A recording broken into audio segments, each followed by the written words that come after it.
Hello guys, Manisha রান্নাঘরে জানাই আপনাদেরকে আবারও একবার ওয়েলকাম। কোনো রকম ঝামেলা ছাড়াই বাটি দিয়ে সুজির ভাপা পিঠা বানানোর রেসিপি আজ আমি আপনাদের সঙ্গে শেয়ার করব। তো দেরি কিসের, চলুন রেসিপি শুরু করা যাক।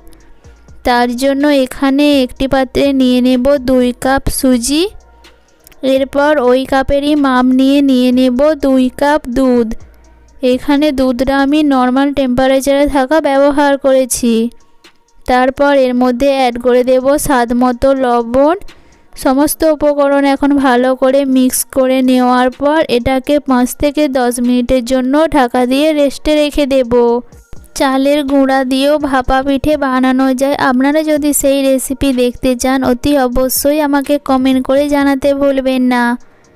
এটা যতক্ষণে রেস্টে আছে ততক্ষণের ভেতরের পুরটা তৈরি করে নেওয়ার জন্য কড়াই দিয়ে দেব অর্ধেক বাটি খেজুরের গুড় এবং 1 বাটি নারকেল কোড়া। আমরা বাঙালিরা তো শীতের সময় বাড়িতে বিভিন্ন ধরনের পিঠা বানিয়ে থাকি। হাতে যদি কম সময় থাকে আর পিঠে খেতে মন চায় তাহলে এইভাবে সুজি দিয়ে একবার বানিয়ে দেখতে পারেন। আশা করি আপনাদের রেসিপিটা খুবই ভালো লাগবে। নারকেলের সঙ্গে গুড়টা ভালোভাবে মিশিয়ে নেব। যখন দেখবেন পুরটা এরকম একটু ঝরঝরে হয়ে গেছে তখন বুঝবেন এটা পারফেক্টভাবে তৈরি হয়ে গেছে। আর 10 মিনিট আগে থেকে যে সুজিটাকে ভিজিয়ে রেখেছিলাম সেটা দেখুন এখন অনেকটা পরিমাণেই শক্ত হয়ে গেছে। এখন এর মধ্যে অ্যাড করে দেব 1 চামচ বেকিং পাউডার এবং খুবই সামান্য পরিমাণে বেকিং সোডা। আর এটাকে একটু পাতলা করে নেওয়ার জন্য দিয়ে দেব খুবই অল্প পরিমাণে দুধ। এখন সমস্ত কিছু আবারও একবার ভালোভাবে মিক্স করে নেব। বেকিং সোডা ব্যবহার করার ফলে এটা কিন্তু আর বেশিক্ষণ রাখা যাবে না, খুব তাড়াতাড়ি বানিয়ে নেবেন। এখানে আমি নিয়েছি 5টা বাটি। বাটিগুলোর মধ্যে অল্প করে তেল ব্রাশ করে নেব যাতে নিচে না লেগে যায়। তারপর আগে থেকে যে সুজির ব্যাটারটা তৈরি করে রেখেছিলাম সেটা থেকে অল্প করে এখানে প্রথমে দিয়ে দেব। আর আপনাদের কাছে অনুরোধ রইল যে সমস্ত ফ্রেন্ডরা এখনও পর্যন্ত আমার চ্যানেলটা সাবস্ক্রাইব করেননি অতি অবশ্যই সাবস্ক্রাইব করে দেবেন আর পাশে থাকা বেল আইকনটা অতি অবশ্যই প্রেস করবেন, কারণ আমি যখনই কোনো নতুন ভিডিও আপলোড করব তার নোটিফিকেশন সবার প্রথমেই আপনাদের কাছে পৌঁছে যাবে। আর এই শীতের সিজনে আপনারা কোন কোন ধরনের পিঠার রেসিপি দেখতে চান অতি অবশ্যই কিন্তু আমাকে কমেন্ট করে জানাবেন। আপনারা যেই ধরনেরই পিঠার রেসিপি কমেন্ট করে জানাবেন আমি সমস্তগুলোই আপনাদের সঙ্গে শেয়ার করার চেষ্টা করব। এখন আগে থেকে যে নারকেলের পুরটা তৈরি করেছিলাম সেটা থেকে অল্প করে নিয়ে এইভাবে একটু চ্যাপটা করে নেওয়ার পর মাঝে দিয়ে দেব।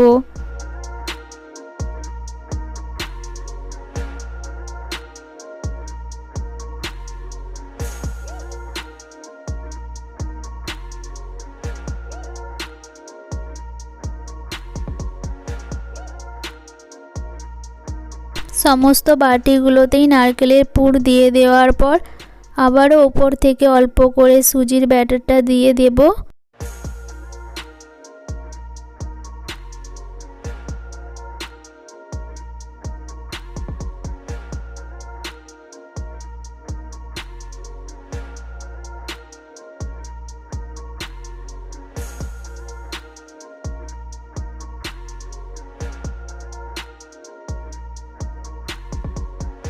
এইভাবে একটু নাড়িয়ে নেব যাতে সমস্তটাই চারিদিকে ভালোভাবে ছড়িয়ে যায়।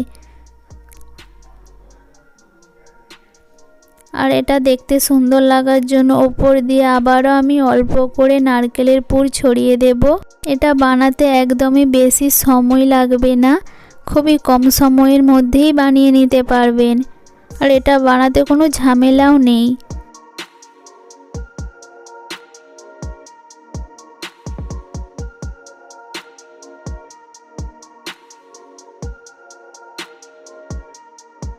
আর অল্প করে সাদা নারকেল কোড়া আমি সরিয়ে রেখে দিয়েছিলাম, সেগুলোও দেখতে সুন্দর লাগার জন্য উপর দিয়ে ছড়িয়ে দেব। আপনারা চাইলে এটা কিশমিশ কিংবা কাজু দিয়েও সাজিয়ে নিতে পারেন।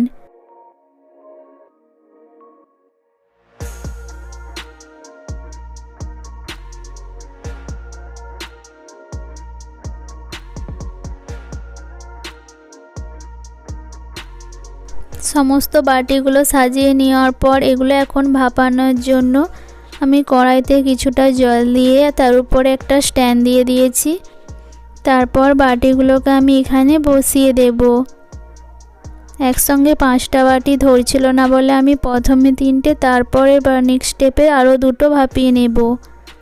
এখন এটাকে ঢাকা দিয়ে হাই ফ্লেমে 5 মিনিটের জন্য ভাপিয়ে নেব। আর অতি অবশ্যই কিন্তু নিচে যেমন জলটা না মরে যায় সেই দিকে খেয়াল রাখবেন। এখন একটা টুথপিকের সাহায্যে চেক করে নেব এটা একদম ক্লিন বেরিয়ে আসছে, অর্থাৎ পিঠাগুলো একদম পারফেক্টভাবে তৈরি হয়ে গেছে।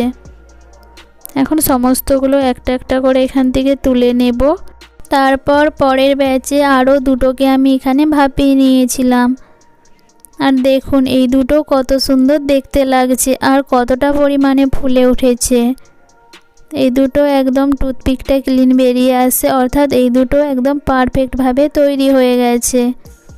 পিঠাগুলো বাটি থেকে হালকা ঠান্ডা হয়ে যাওয়ার পরেই কিন্তু খুলবেন, না হলে এগুলো অনেক সময় ভেঙে যাওয়ার সম্ভাবনা থাকে।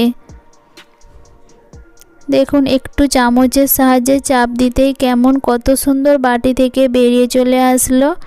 বাটির গায়ে কিন্তু একটুকুনো লেগে যায়নি। এইভাবে এখানে আমি একটার পর একটা সমস্তগুলোই বাটি থেকে খুলে নেব। আর দেখুন এটাও কত সুন্দর বেরিয়ে আসছে, একটুকুনো কিন্তু বাটির গায়ে লেগে যায়নি। এইখান থেকে আমি আপনাদেরকে একটা ভেঙেও দেখাবো যে নারকেলের পুরটা ভেতরে কত সুন্দর পারফেক্টভাবে ছড়িয়ে গেছে। আর দেখুন এটা কতটা নরম তুলতুলে তৈরি হয়েছে। রেসিপিটা ভালো লাগলে অবশ্যই পরিবারের সঙ্গে শেয়ার করবেন। দেখা হবে এইরকমই নতুন নতুন রেসিপি নিয়ে। ততক্ষণে সবাই সুস্থ থাকবেন, ভালো থাকবেন। Tata, bye bye.